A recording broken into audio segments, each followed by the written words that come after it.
بسم اللہ الرحمن الرحیم۔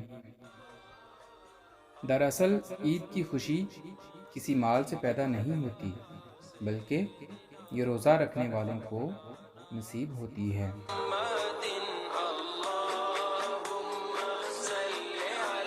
اگر آپ آج سے شکر ادا کرنا شروع کر دیں گے تو آج سے ہی حالات بہتر ہونا شروع ہو جائیں گے۔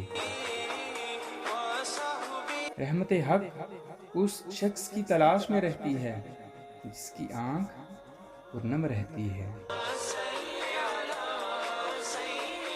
ہم آرام کی آرزو میں بے آرام ہو رہے ہیں۔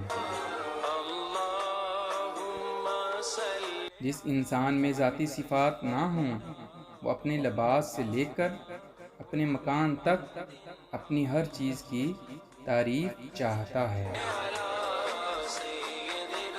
ہمیں بہت زیادہ علم کے مقابلے تھوڑے ادب کی زیادہ ضرورت ہے۔